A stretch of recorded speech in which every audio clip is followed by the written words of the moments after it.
ആയിട്ടുള്ള ഒരു രാഷ്ട്രീയ ഡിപ്പാർട്ട്മെന്റ് ഒരു കാലത്തും ചെയ്യാൻ പാടില്ലാത്ത പച്ചയായ രാഷ്ട്രീയം കളിക്കുകയാണ്. ഇന്ന് PRD ഓഫീസ് AKG സെന്ററിലാണ് പ്രവർത്തിക്കുന്നത്. ഇത് ആളുകളെ തെറ്റിദ്ധരിപ്പിക്കാൻ വേണ്ടിയിട്ടുള്ള ഒരു പ്രചരണ വേലയാണ്. ഇംഗ്ലീഷ് ദിനപത്രത്തിന്റെ ഫ്രണ്ട് പേജിൽ, ചില മലയാളം പത്രങ്ങളുടെയും ഫ്രണ്ട് പേജിൽ PRDയുടേതായ പരസ്യം കൊടുക്കുകയാണ്. അത് ദേശാഭിമാനിയിൽ തയ്യാറാക്കി ഈ പരസ്യങ്ങൾ ഇവർക്ക് നൽകുകയാണ്. ഉമ്മൻചാണ്ടി ഗവൺമെന്റ് കാലത്തെ നല്ല കാര്യങ്ങളെ മറച്ചു വെച്ചുകൊണ്ട് കള്ളക്കഥകൾ പ്രചരിപ്പിക്കുകയാണ് ഇവർ ചെയ്തുകൊണ്ടിരിക്കുന്നത്. ഇത് ഒരിക്കലും കേരളത്തിൽ നടക്കാത്ത ഒരു കാര്യമാണ്. ഇത് അധികാര ദുർവിനിയോഗവും ധൂർത്തുമാണ് ഇവിടെ നടന്നുകൊണ്ടിരിക്കുന്നത്. PRDയുടെ പണം ജനങ്ങളുടെ പണമാണ്. ആ ജനങ്ങളുടെ പണം ഉപയോഗിച്ചുകൊണ്ടാണ് ഇത്ര കോടിക്കണക്കിന് രൂപ ചെലവഴിച്ചുകൊണ്ട് തെരഞ്ഞെടുപ്പ് പരസ്യം നൽകിക്കൊണ്ടിരിക്കുന്നത്. ഈ PRD ഉദ്യോഗസ്ഥന്മാർ ചെവിക്ക് നുള്ളിക്കോണം. ഇവരാരും പെൻഷൻ വാങ്ങിക്കാൻ പോകുന്നില്ല. ഇവർ കാണിക്കുന്നത് ശുദ്ധ മര്യാദകളാണ്. ഒരു കാലത്ത് ഒരു സംസ്ഥാനത്തും ഉണ്ടാകാത്ത നിലയിൽ തെരഞ്ഞെടുപ്പിന് വേണ്ടി CPMനെ സഹായിക്കാൻ വേണ്ടിയിട്ടാണ് ഇത്ര കോടാനുകോടി രൂപ ഈ മിസ്യൂസ് ചെയ്യുന്നത്. എല്ലാ ദിനപത്രങ്ങളും കൊടുത്തില്ല, അത് നല്ല കാര്യം. പക്ഷേ പരസ്യത്തിൻ്റെ പ്രലോഭനത്തിൽ വസ്തുതകളെ വളച്ചൊടിച്ച് ജനങ്ങളെ തെറ്റിദ്ധരിപ്പിക്കാനാണ് PRDയും ഗവൺമെൻറ് ശ്രമിക്കുന്നത്. ഇതൊരിക്കലും ഉണ്ടാകാൻ പാടില്ലാത്ത കാര്യമാണ്. ഈ ഉദ്യോഗസ്ഥന്മാർ നാളെ ഇതിന് മറുപടി പറയേണ്ടി വരും. ഇത് ചെയ്യുന്ന ഉദ്യോഗസ്ഥന്മാർക്ക് മാത്രമായിരിക്കും അവർക്ക് ഉത്തരവാദിത്തം. സർക്കാരുകൾ മാറി മാറി വരും.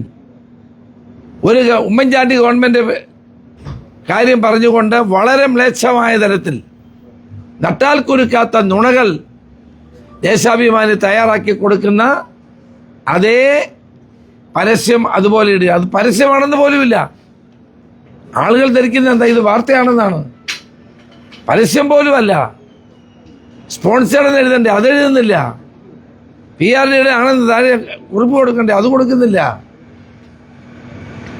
എന്ത് മര്യാദകേടും കാണിക്കാമെന്നുള്ള നിലയിലേക്ക് PRD ഡയറക്ടർ അധപ്പതിക്കുകയാണ്. ഇയാൾ പണ്ട് കണ്ണൂർ കളക്ടറായിരുന്നു.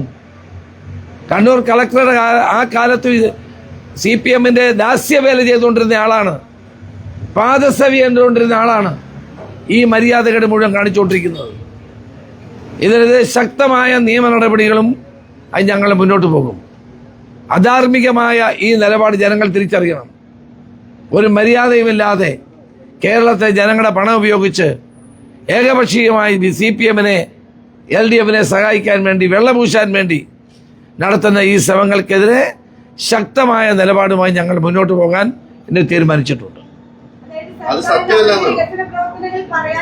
അല്ല, സർക്കാരിന്റെ വികസന പ്രവർത്തനങ്ങൾ പറയാനില്ലെന്ന് മാത്രമല്ല, സർക്കാരിന്റെ കെടുകാര്യസ്ഥത ഉൾപ്പെടെയുള്ളത് ജനങ്ങൾ അറിയുന്നു എന്ന് കണ്ടുകൊണ്ടാണ് 10 വർഷം മുമ്പ് നടന്ന ഉമ്മൻചാണ്ടി ഗവൺമെന്റ് കാലത്തെ നട്ടാൽ കുരുക്കാത്ത നുണകൾ പ്രചരിപ്പിച്ചുകൊണ്ടിരിക്കുന്നത്. ഈ നാട്ടിൽ എന്തെല്ലാം വാർത്തകൾ ഞാൻ ചോദിക്കട്ടെ, അല്ല ഞാൻ ചോദിക്കട്ടെ, ഈ ഗവൺമെന്റിനെതിരെ എത്രയോ പത്രത്തിൽ വാർത്ത വരുന്നുണ്ട്, എന്നാൽ അതുകൂടെ കൊടുക്കട്ടെ. കഴിഞ്ഞ 1 പിണറായി ഗവൺമെന്റിനെതിരെ എന്തെല്ലാം വാർത്ത വന്നു, സ്വർണ്ണക്കള്ളക്കടത്ത് ഉൾപ്പെടെ ഫ്രണ്ട് പേജിൽ വാർത്ത വന്നല്ലോ, അതെന്താ കൊടുക്കാത്തെ? അതുകൂടെ കൊടുക്കട്ടെ. അപ്പൊ ഉമ്മൻചാണ്ടി ഗവൺമെന്റ് കാലത്തെ മാത്രം എടുത്തു കൊടുക്കുന്നതിന്റെ ഉദ്ദേശം എന്താണ്? ഇങ്ങനെയാണെങ്കിൽ ചെയ്യേണ്ട 1 പിണറായി സർക്കാരിന്റെ കാലത്തെ സ്വർണ്ണക്കള്ളക്കടത്ത് ഉൾപ്പെടെയുള്ള സ്വർണ്ണക്കൊള്ള ഉൾപ്പെടെയുള്ള കാര്യങ്ങൾ കൊടുക്കട്ടെ. രമേശ്, ഇതിലെ പ്രധാന വാദം എന്ന് പറഞ്ഞാൽ ആ സമയത്ത് പവർ കട്ട് ഉണ്ടായിരുന്നു. അതല്ലേ ഞാൻ പറയുന്നത്, ഞാനെന്ത് പറയുന്നത്, ഞാൻ എന്താ പറയുന്നത്? പവർ കട്ട് ഇല്ലെന്നുള്ളതല്ലോ കഴിഞ്ഞ ഗവൺമെന്റ്. എന്നാ പിന്നെ 1 പിണറായി ഗവൺമെന്റ് കാലത്ത് ചെയ്ത എല്ലാ തെറ്റുകളും പത്രത്തിൽ വന്ന് അതുകൂടെ കൊടുക്കട്ടെ. PRD നിഷ്പക്ഷമായി പ്രവർത്തിക്കണ്ടേ? എല്ലാവർക്കും ഉള്ളതല്ലേ, എല്ലാവരുടെയും പണമല്ലേ പോകുന്നത്? നമ്മുടെ എല്ലാവരുടെയും നികുതി പണമല്ലേ PRDയുടെ പണം? അല്ലാണ്ട് പിണറായി വിജയന്റെ വീട്ടിൽ നിന്ന് കൊണ്ടിരുന്ന പണമാണോ? ഒരു മര്യാദ വേണം ഇത് കാണിക്കുന്നതിന്. എന്തും ചെയ്ത് കളയാം എന്ന് ആരും ചോദിക്കാനില്ല എന്നുള്ള മട്ടിലാണ് പെരുമാറിക്കൊണ്ടിരിക്കുന്നത്. ഇത് തീർച്ചയായിട്ടും ചോദ്യം ചെയ്യപ്പെടും, ഒരു സംശയം വേണ്ട. അതുൾപ്പെടെയുള്ള കാര്യങ്ങൾ ഞങ്ങൾ നോക്കുകയാണ്. എന്ത് മര്യാദകേടും കാണിക്കാം. PRD ഡയറക്ടർ വിനീത വിധേയനായിക്കൊണ്ട് JK സെന്ററിൽ ഇതെല്ലാം ചെയ്യുന്നത്. അല്ല, IAS ഉദ്യോഗസ്ഥനല്ലേ, ഒരു മര്യാദ കാണിക്കണ്ടേ? ഓൾ ഇന്ത്യ സർവീസിലുള്ള ആളല്ലേ, ഒരു മര്യാദ കാണിക്കണ്ടേ? ഇങ്ങനെയാണോ ചെയ്യുന്നത്? കൊടുക്കാത്ത പത്രങ്ങളുണ്ട്, ഞങ്ങൾ അവരെ അഭിനന്ദിക്കുകയാണ്. കാരണം അത് എത്തിക്സ് അല്ല, ധാർമ്മികതയല്ല. അത് അങ്ങനെ ചെയ്യാൻ പാടില്ല. പണത്തിന് വേണ്ടി എന്തും ചെയ്യുന്നവരാണ് കേരളത്തിലെ മാധ്യമങ്ങളെന്നുള്ള തെറ്റിദ്ധാരണ വേണ്ട CPM-ന്. അവർക്ക് ധാർമ്മികതയുള്ളവരാണ് കേരളത്തിലെ മാധ്യമങ്ങൾ. ആ ധാർമ്മികത എന്ന് ഉയർത്തിപ്പിടിച്ചിട്ടുള്ളവരാണ് കേരളത്തിലെ ദൃശ്യമാധ്യമങ്ങളും പത്രമാധ്യമങ്ങളും.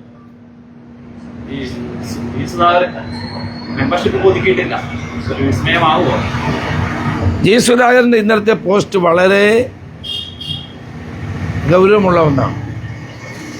കേരളത്തിൽ മന്ത്രിമാരിൽ ഏറ്റവും അഴിമതി നടത്താത്തൊരു മന്ത്രി എന്നുള്ള പേരുള്ള ആളാണ് അദ്ദേഹം. PWD വകുപ്പ് കൈകാര്യം ചെയ്തിട്ടും ഒരാരോപണവും അദ്ദേഹത്തിൻ്റെ പേര് ഞങ്ങളാരും ഉന്നയിച്ചിട്ടില്ല. പ്രതിപക്ഷത്തിരുന്നുകൊണ്ട് ജനങ്ങൾക്ക് ഏറ്റവും സ്വീകാര്യനായ വ്യക്തിയാണ്. 63 വർഷം പാർട്ടി പ്രവർത്തിച്ചു. സ്വന്തം കുടുംബത്തിലൊരു രക്തസാക്ഷി വരെയുണ്ട്. ആ കുടുംബത്തിൽപ്പെട്ട അദ്ദേഹത്തെ 42 വർഷത്തോളം സ്റ്റേറ്റ് കമ്മിറ്റിയിലുണ്ടായ അദ്ദേഹത്തെ അപമാനിച്ച് പാർട്ടി സെക്രട്ടറി അവഹേളിച്ച് നടപടി ശരിയല്ല, ഒരിക്കലും ശരിയല്ല. അത് ഞങ്ങളൊക്കെ രാഷ്ട്രീയമായി എതിർക്കുന്ന ആളാണ്. അദ്ദേഹവുമായി രാഷ്ട്രീയ എതിർപ്പുള്ള ആളാണ്. ഞങ്ങളൊക്കെ മുഖാമുഖം നിന്ന് പോരാടുന്നവരാണ് ആലപ്പുഴ ജില്ലയിൽ. പക്ഷെ ഞങ്ങളാരും ഇന്ന് വരെ ജി സുധാകരനെതിരെ ഒരു ആക്ഷേപവും പറയേണ്ടില്ല. പക്ഷേ MV ഗോവിന്ദൻ മാസ്റ്റർ ഇപ്പം എന്താ പറ്റിയെന്നറിയില്ല. സ്വന്തം ഭാര്യയുടെ സീറ്റിന് വേണ്ടിയിട്ടുള്ള നെട്ടോട്ടത്തിൽ അദ്ദേഹം മറ്റെല്ലാം മറന്നുപോയെന്നത് എല്ലാം മറന്നുപോയി. അദ്ദേഹം ആളുകളെ അപമാനിക്കുകയാണ്. സുധാകരനെ പരിഗണിക്കില്ല എന്ന് പറഞ്ഞ് അദ്ദേഹത്തെ ആക്ഷേപിച്ചുകൊണ്ട് നിങ്ങളുടെ മുമ്പിലല്ലേ അദ്ദേഹം പരിഹസിച്ചത്. അപ്പം സുധാകരനെ പോലെ ആളിനോട് ഒരിക്കലും അത് ചെയ്യാൻ പാടില്ല. ജനങ്ങളുടെ പിന്തുണയുള്ള, ജനങ്ങൾക്ക് ഇഷ്ടപ്പെട്ട നേതാവാണ് ജി സുധാകരൻ.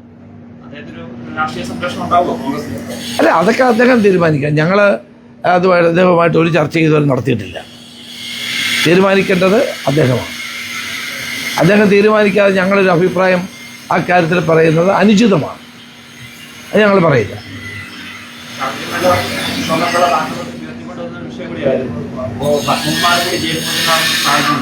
എല്ലാവർക്കും ജാമ്യം കിട്ടിക്കഴിഞ്ഞു അല്ലേ? 4 പേരുണ്ട്, അവർക്കും വൈകാതെ കിട്ടും. ഞാൻ ആദ്യം മുതലേ പറഞ്ഞൊരു കാര്യമുണ്ട്. ഇതിലെ പ്രതികളെ സംരക്ഷിക്കാൻ വളരെ ബോധപൂർവമായി നീക്കം നടന്നുകൊണ്ടിരിക്കുകയാണ്. ഇവർക്ക് ഒരു പാർഷ്യലായിട്ടുള്ള കുറ്റപത്രമെങ്കിലും കൊടുക്കാമായിരുന്നു. നടിയെ ആക്രമിച്ച കേസിൽ അങ്ങനെയായിരുന്നു കൊടുത്തിരുന്നത്. അതുപോലും കൊടുക്കാതെ മുഴുവൻ പ്രതികൾക്കും സ്വാഭാവിക ജാമ്യം കിട്ടുന്ന തരത്തിലേക്ക് കുറ്റപത്രം വൈകിച്ചത് മുഖ്യമന്ത്രിയുടെ അറിവോടുകൂടിയാണ്, അദ്ദേഹത്തിൻ്റെ ഓഫീസിൻ്റെ സമ്മർദ്ദത്തിൻ്റെ ഫലമായിട്ടാണ്. ഇപ്പം എല്ലാവരും പുറത്തായല്ലോ, ഇനി ബാക്കിയുള്ളവരും വൈകാതെ പുറത്തിറങ്ങും.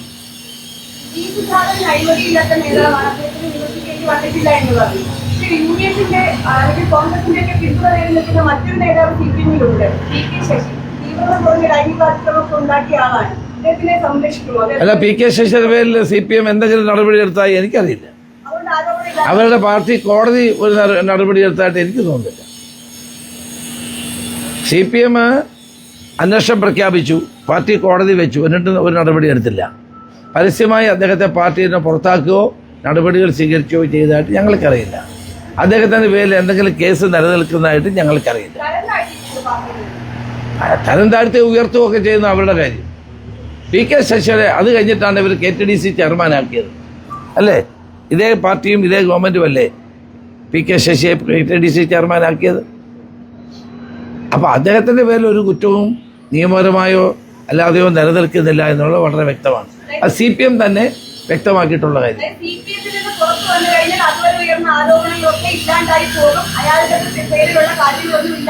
അല്ല, ഞങ്ങളൊന്നും പറഞ്ഞില്ല. PK ശശി അവിടുത്തെ അദ്ദേഹത്തിന്റെ നിലപാട് വ്യക്തമാക്കട്ടെ, അപ്പോഴല്ലേ ഞങ്ങൾ ആലോചിച്ച് പറയുന്നത്.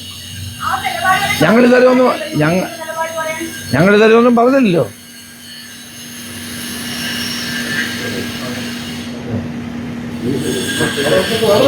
Thank you.